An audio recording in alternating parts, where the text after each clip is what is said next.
Pandangan Islam terhadap harta dan ekonomi. Secara umum, tugas khalifah manusia adalah tugas mewujudkan kemakmuran dan kesejahteraan dalam hidup dan kehidupan, serta tugas pengabdian atau ibadah dalam arti luas. Hal ini seperti yang disebutkan dalam surat Al-Quran, surat Al-An'am. Wa huwa alladhi ja'alakum jalaifa ardi wa rafa'a ba'dakum fawqa ba'din darajatin liyabluwakum fima atakum inna rabbaka syari'ul iqabi fa innahu laghafurur rahim. Dan dialah yang menjadikan kamu sebagai khalifah-khalifah di bumi, dan dia mengangkat derajat sebagian kamu di atas yang lain untuk mengujimu atas karunia yang diberikannya kepadamu. Sesungguhnya Tuhanmu sangat cepat memberi hukuman, dan sungguh Dia Maha Pengampun dan Maha Penyayang. Disinggung juga dalam surat Az-Zariyat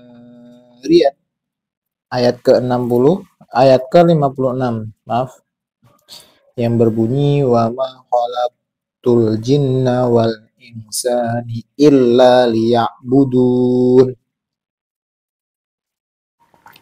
Dan aku tidak menciptakan jin dan manusia melainkan agar mereka beribadah kepadaku. Haram teh. Acakan dulu dah. Tanya turu. Untuk menunaikan tugas-tugas tersebut, Allah Subhanahu wa taala memberikan manusia dua anugerah nikmat utama, yaitu manhaj al-hayat, sistem kehidupan, dan wasilah al-hayat, sarana kehidupan, sebagaimana yang difirmankan Allah dalam surat Al-Luqman ayat ke-20. Alam taro annallaha sakhkhara lakum ma fis samawati wa ma fil ardh wa asbaha alaikum ni'ama dhahiratan wa batina wa minan nasi man yujadilu fillahi bi khairi ilmin wala hudaw wala kitabim mubin munir. Tidaklah kamu memperhatikan bahwa Allah telah menundukkan apa yang ada di langit dan apa yang ada di bumi untuk kepentinganmu dan menyempurnakan nikmatnya untukmu lahir dan batin. Akan tetapi di antara manusia ada yang membantah tentang keesaan Allah tanpa ilmu dan tanpa petunjuk dan tanpa kitab yang memberikan penerangan. Banyak sekali yang membantah tanpa, kalau kita berbicara masalah keilmuan, berarti tanpa referensi yang jelas. Banyak sekali, udah ada zaman dulu, udah ada, udah biasa. Manhaj al-hayat adalah seluruh aturan kehidupan manusia yang bersumber dari Al-Quran dan Sunnah Rasulullah Sallallahu Alaihi Wasallam. Aturan itu berbentuk keharusan melakukan atau sebaiknya melakukan sesuatu, serta dalam bentuk larangan melakukan atau sebaliknya meninggalkan sesuatu. Aturan tersebut dikenal sebagai 5 hukum ataupun hukum 5, yakni wajib, sunnah, mubah, makruh, dan haram. Aturan ini dimaksudkan untuk menjamin keselamatan manusia sepanjang hidupnya, baik yang menyangkut keselamatan agama, keselamatan jiwa dan raga, keselamatan akal, selamat harta benda, maupun keselamatan nasab keturunan. Hal-hal ini merupakan kebutuhan pokok atau primer yang dalam bahasa Arab disebut al-hajat al-duriyah. Pelaksanaan Islam sebagai way of life secara konsisten dalam semua kegiatan kehidupan akan melahirkan sebuah tantangan kehidupan yang baik. Semua tatanan yang disebut sebagai hayatan thayyiban yang tercantum dalam surat An-Nahl ayat 97, sebaliknya menolak aturan itu atau sama sekali tidak memiliki keinginan mengaplikasikannya dalam kehidupan akan melahirkan kekacauan dalam kehidupannya sekarang, yakni maksiatan daka atau arti hidup yang sempit serta kecelakaan di akhirat nanti. Ini sesuai dengan dalam surat At-Toha ayat 124 sampai 126. Wa ma'a orodo an dikri fa innalahu ma isatan dan kang wanah syuruh yaumal qiyamah ma qala rabbi limma asyartani a'ma wa qad kunta basiran qala kadhalika ka ayatuna fanasitaha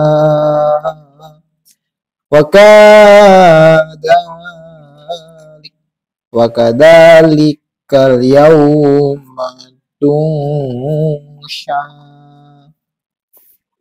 Dan barang siapa berpaling dari peringatanku, maka sungguh ia akan menjalani kehidupan yang sempit dan kami akan mengumpulkan pada hari kiamat dalam keadaan yang buta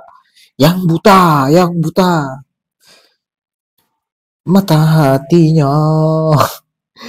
Ia berkata, ya Tuhanku, mengapa engkau mengumpulkanku dalam keadaan buta, padahal kan dulu aku dapat melihat. Ngopi dulu. Dapat melihat. Nah, Allah menjawab di situ, demikianlah dahulu telah datang kepadamu ayat-ayat kami dan kamu mengabaikannya. Jadi begitu pula pada hari ini kamu aku kembalikan gitu. Aturan tersebut diperlukan untuk mengelola wasilah al-hayah atau segala sarana dan prasarana kehidupan yang diciptakan Allah Subhanahu wa taala untuk kehidupan manusia secara keseluruhan. Wasilah al-hayah bisa berbentuk udara, air, tumbuh-tumbuhan, hewan ternak, dan segala benda lainnya yang berguna dalam kehidupan. Sebagaimana disinggung dalam surat Al-Baqarah ayat ke-29. Wa huwal ladzi khalaqa lakum ma fil ardi jami'an summa istawa ilas samaa'i wahunna sab'a samawat wa huwa bikulli syai'in alim. Dia ialah menciptakan segala yang ada di bumi untuk kemudian dia menuju ke langit, lalu dia menyempurnakan menjadi 7 langit. Dia mengetahui segala sesuatu. Sebagaimana keterangan tersebut, Islam mempunyai pandangan yang jelas mengenai harta dan kegiatan ekonomi. Ini baru masuk ke topik. Pandangan itu dapat diuraikan menjadi 5 bagian. Pertama, pemilik mutlak terhadap segala sesuatu yang ada di muka bumi ini, termasuk harta benda, adalah Allah Subhanahu wa taala. Kepemilikan oleh manusia itu hanya bersifat relatif, sebatas untuk melaksanakan amanah, mengelola dan memanfaatkan sesuai dengan ketentuan Allah Subhanahu wa taala. Dalam surat Al-Hadid ayat ke-7 disebutkan, aminu billahi wa rasuli wa anfiqu mimma ja'alakum mustawlafina fihi falladina amanu minkum wa anfaqu lahum ajrun kabir. Artinya apa? Berimanlah kamu kepada Allah dan Rasulnya dan infakkanlah di jalan Allah sebagian dari harta yang dia telah sebagian dari harta yang dia telah menjadikan kamu sebagai penguasanya, sebagai amanahnya. Maka orang-orang yang beriman di antara kamu dan menginfakkannya ke jalan Allah itu akan memperoleh pahala yang besar. Ajrun kabir gitu. Disinggung juga di dalam surat An-Nur ayat ke-33, wa'atuhum mimmanillahilladzi ataakum, dan berikanlah kepada mereka sebagian dari harta Allah Subhanahu wa taala yang dikaruniakannya kepada kepadamu gitu. Saya ngantuk oke. Dalam sebuah hadis yang diriwayatkan oleh Rasulullah SAW dalam hadis riwayat Abu Dawud diterangkan bahwa la tazalu qadama di yaumal qiyamati hatta ala an arba'in an umrihi fima afnahu wa an jasadihi fima ablahu wa am malihi min ayna tasabu wa fima wada'ahu wa an ilmihi mada amila fi. Seseorang pada hari akhir nanti pasti akan ditanya tentang 4 hal, yakni usianya untuk dihabiskan untuk apa? 1. Jasmaninya untuk apa dipergunakan. Kemudian hartanya dari mana didapatkan dan untuk apa dipergunakan, serta ilmunya untuk apa ia pergunakan. Jadi akan dipertanggungjawabkan semuanya. Kedua, status harta yang dimiliki oleh manusia adalah sebagai, yang pertama itu sebagai amanah. Harta itu titipan bro, amanah. Jadi jangan jangan terlalu bangga lah. Sebagai amanah atau titipan itu dari Allah Subhanahu wa taala, manusia hanyalah pemegang amanah. Karena memang tidak mampu mengadakan benda yang tidak ada, benda dan tiada. Dalam bahasa Einstein, kita masuk ke dalam ilmu IPA. Manusia tidak mampu menciptakan suatu energi. Hal yang mampu manusia lakukan adalah mengubah dari satu bentuk energi menjadi bentuk energi yang lain. Seperti itulah listrik. Listriknya energi nih, buat energi lain menjadi lampu gitu. Pencipta awal dari segala energi adalah Allah Subhanahu wa taala. Kemudian harta sebagai perhiasan dunia, perhiasan hidup yang memungkinkan manusia bisa menikmati dengan baik dan tidak berlebih-lebihan. Manusia memiliki kecenderungan yang kuat untuk memiliki, menguasai, dan menikmati harta. Hal ini membuat perhiasan hidup harta sering menyebabkan keangkuhan, kesombongan, serta kebanggaan diri. Allah Subhanahu wa taala berfirman, Suyina linnasi hubbus syahawati minan nisa wal banina wal qanadiril mudiril muqantarati minad dahabi wal fiddo wal khailil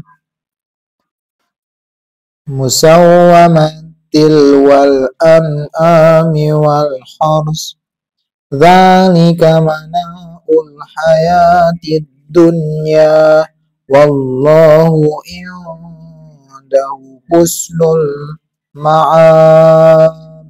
Allah, ini ada di surat Al-Imran ayat ke-14 ya. Dijadikan terasa indah dalam pandangan manusia cinta terhadap apa yang diinginkan berupa perempuan-perempuan, anak-anak, harta benda, yang bertumbuk dalam bentuk emas dan perak, kuda pilihan, hewan ternak, dan sawah ladang. Itulah kesenangan hidup di dunia. Dan di sisi Allah lah tempat mereka kembali. Gitu. Disinggung lagi dalam surat Al-Alaq ayat 6 sampai 7.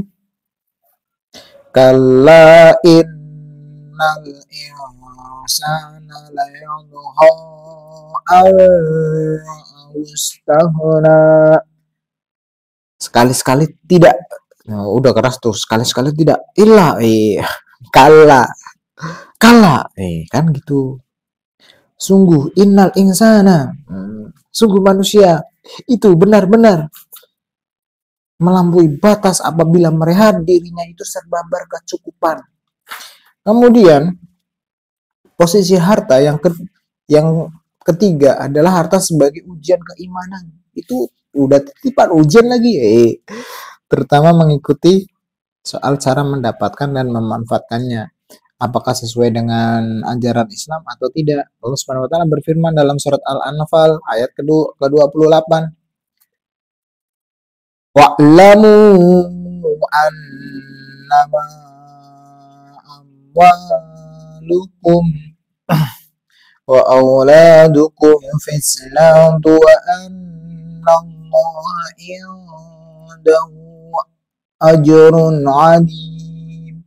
Dan ketahuilah bahwa hartamu dan anak-anakmu itu hanyalah sebagai cobaan, dan sesungguhnya di sisi Allah ada pahala yang besar. Jadi kalau bisa merawatnya dengan baik akan membawakan dampak yang sangat luar biasa. Jadi gitu ya. Posisi harta yang keempat itu adalah harta sebagai bekal ibadah. Jadi bisa menolong nanti pas itu di hari akhir, guys. Ya, ini untuk melaksanakan perintahnya dan melaksanakan muamalah di antara sesama manusia melalui kegiatan zakat, infak, dan sedekah. Allah Subhanahu wa taala berfirman, "Anfiru ifafaw wa siyaqalam wa jahidu bi amwalikum wa anfusikum fi sabilillah. Dzalikum khairul lakum in kuntum ta'lamun." Iya. Berangkatlah kamu baik dengan rasa ringan maupun dengan rasa berat, dan berhijablah dengan harta dan jiwamu di jalan Allah. Hal yang demikian itu adalah lebih baik bagimu jika kamu mengetahui. Ini ada di surat At-Taubah ayat ke-41. Ya. Kemudian disinggung lagi dan masih surat yang sama, tapi di surat yang sama, surat At-Taubah ayat ke-60. Innamas sadaqatul lil fuqara wal masakin wal amilina 'alaiha wal mu'allafati qulubuhum wa fir riqab wal harimina wa fi sabilillahi wa ibnis sabil faridatan minallahi wallahu alimun hakim.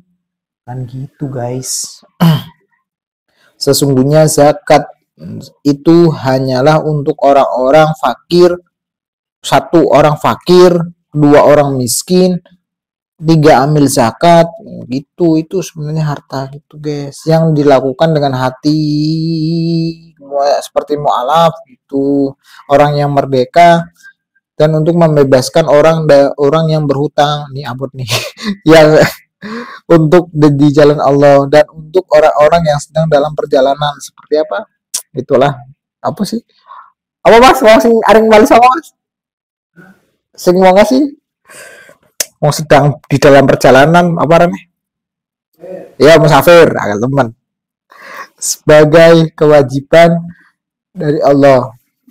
Allah itu maha mengetahui Maha bijaksana juga. Kemudian di surat Ali Imran ayat 133 sampai dengan 134 yang berbunyi, iya, asari'u ila magfiratam min rabbikum wa jannati arduha samawati wal ardu uiddat lil muttaqina alladhi yunfikuna fis sarra'i wad dharra'i wal kadhimina al-ghayda wal afina 'anil nas wallahu yuhibbul muhsinin.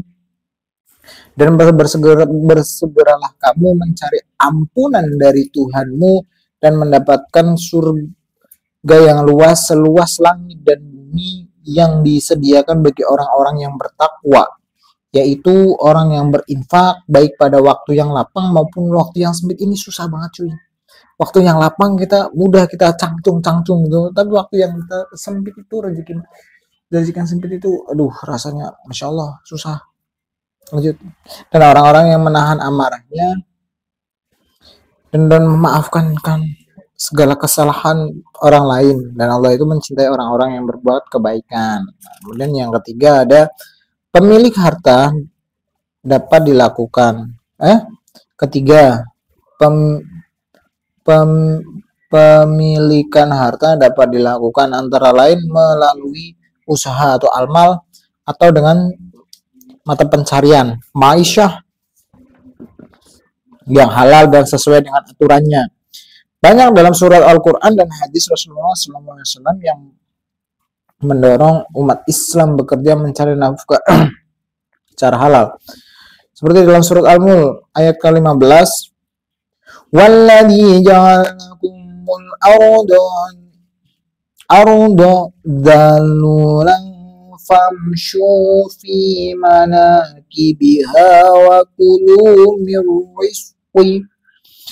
Dialah yang menjadikan bumi untuk kamu yang mudah dijelajahi, maka jelajahilah di segala penjurunya dan makanlah bagian dari rezekinya.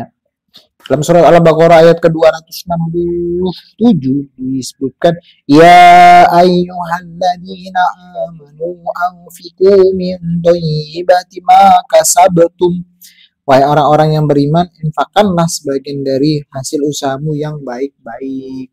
Harus yang baik-baik ya, harus yang baik-baik. Kemudian disinggung lagi dalam surat At-Taubah ayat ke-105, wa kuli malu fasayarallahu amalakum wa rasuluh wal mu'minuna wasaturaduna ila alimil ghaibi wasyahada alimil ghaibi wasyahadati fayunabbiukum bima kuntum ta'malun. Dan katakanlah, bekerjalah kamu, maka Allah akan melihat pekerjaanmu, begitu juga Rasulnya dan Allah orang-orang mukmin. Dan kamu akan dikembalikan kepada Allah yang mengetahui yang gaib dan yang nyata, lalu diberikannya kepadamu. Ini dalam surat At-Taubah itu udah mengetahui semua, baik kita melakukan secara gaib ataupun tidak, itu sudah diketahui semua. Makanya kerja yang lurus-lurus aja, yang ilahi, langsung sama Allah aja, percaya sama Allah gitu. Dalam Al-Jumu'ah ayat ke-10, fa'idha qadiyatis sholawatu fantasiru fil ardi wabdahu min fadlillahi wadhkurullaha katsiran la'allakum tuflihun. Apabila sholat telah dilaksanakan, bertebarlah kamu di bumi, carilah karunia Allah dan ingatlah Allah sebanyak-banyaknya agar kamu beruntung. Dalam sebuah hadis yang diriwayatkan oleh Imam Ahmad, bahwa Rasulullah SAW bersabda, sesungguhnya Allah mencintai hamba-hambanya yang bekerja. Barang siapa bekerja keras mencari nafkah yang halal untuk keluarga, maka sama seperti mujahid di jalan Allah. Dalam riwayat At-Tabrani pun dikatakan bahwa Rasulullah bersabda, mencari rezeki yang halal adalah wajib setelah kewajiban yang lain. Dan jika telah melakukan sholat subuh, janganlah kalian tidur, tapi masih tidur aku. Kalian tidak akan sempat mencari rezeki. Yang keempat adalah dilarang mencari harta, berusaha atau bekerja yang dapat melupakan kematian seperti dalam firman Allah dalam surah At-Takasur ayat ke-1 sampai ke-2, melakukan zikrullah, tidak ingat kepada Allah dengan segala ketentuannya seperti dalam surat ataupun dalam firman-Nya pada surat Al-Munafikun ayat ke-9, melakukan sholat dan zakat seperti dalam firman yang pada surat An-Nur ayat 37, dan memusatkan kekayaan hanya kepada kelompok orang kaya saja seperti firman Allah dalam surat Al-Hars ayat ke-7. Ketentuan yang kelima adalah dilarang menempuh usaha yang haram, yakni melalui kegiatan riba seperti dalam firman-Nya pada surat Al-Baqarah ayat 273 sampai dengan 281. Perjudian dan berjualan barang yang dilarang atau haram seperti dalam firman-Nya dalam surat Al-Maidah ayat 90 sampai 91. Mengasap dan mencuri atau merampok seperti dalam firman pada surat Al-Maidah ayat ke-38. Kemudian ada curang dalam takaran timbangan seperti dalam firman Allah dalam surat Al-Mutaffifin ayat pertama ayat ke-1 sampai ke-6. Melalui cara-cara yang batil dan merugikan seperti dalam firman dalam surat Al-Baqarah ayat 188 gitu. Jadi ada peran penting di dalam Islam yang berdampak ataupun pandangan Islam terhadap harta dan ekonomi. Terima kasih sudah mendengarkannya. Assalamualaikum warahmatullahi wabarakatuh.